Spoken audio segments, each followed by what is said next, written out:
Alright, what's up everyone? Welcome back to another episode of Crypto, Coffee and LoFi. Nothing much has changed since the previous episode, so if you haven't seen that, feel free to go and check it out to see my higher time frame bias, why I'm bullish, things like that. But essentially, I do think that price is reaching into higher time frame levels of demand, and I think that we do see a run up over the next few weeks leading into Christmas and January.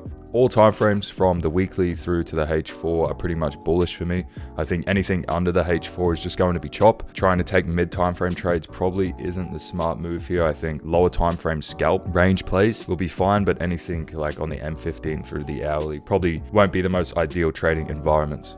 For my strategy anyway. If you are new here, I am just using the same pattern to find accumulation, distribution, support, resistance. Once I find support resistance, I then use that same pattern again as my entry trigger. I do use a few other techniques like finding liquidity and things like that, but I'm not going to go into too much detail. If you want any more information, you can pick up a copy of the strategy. The link is in the description. But what is that pattern? So I look for a high, I wait for that high to be swept. Once the high does get swept, I look for price to break below the low that's responsible for taking that high. Once we get the break, I then look for price to retrace back inside of this range, so something like this, and form the same pattern again. As the first signs of distribution. If I go over to Bitcoin, I'll show you a few examples of this. You can go onto my YouTube videos all the way back in March, April, and then all the way back in August as well, and you can see me calling these levels live, just watching the distribution or accumulation play out in a live environment. So over the last few weeks, if you've been watching the videos, you'll know that I've been calling some downside into this level. You can see we swept out these lows and breaking above the high since this entire leg up here.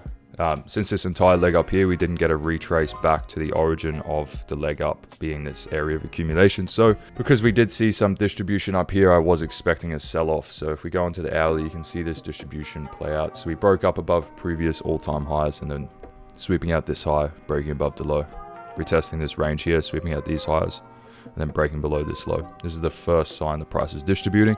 And I thought it was just distributing into this area of accumulation. So not to overcomplicate that too much, but I am expecting upside on the daily through to the weekly, all the way up into at least 80K over the next few weeks. ETH, similar story. We could run a little bit deeper on ETH actually. There's still a lot more room to go in testing this range. So yeah, I think that's it. I don't really like to place too much emphasis on the price action that we see pre-London Open on a Monday. I say this pretty much every single Monday, but if you see a substantial run up right before London Open on a Monday, it usually is the top of the week, and the same for the downside. So if we see a decent size run down right before London Open on a Monday, it's usually the bottom for the week. So I'm not trying to place too much emphasis. I'll wait for New York and I'll wait for tomorrow before taking many trades. Like I said, I think we're going to stick in a range on the mid time frames. Looking for higher time frame positions or lower time frame scalps is probably the best plays. No worries. That's it for today's episode. Not really much to update. If you want a more in-depth look into my higher time frame analysis, go watch the previous episode. If you enjoyed the video, like, comment, subscribe. If anything I'm explaining in this video interests you, can click the link in the description below, pick up a copy of the strategy. I go into everything in detail there. No worries, guys. Enjoy the rest of your day. Bye.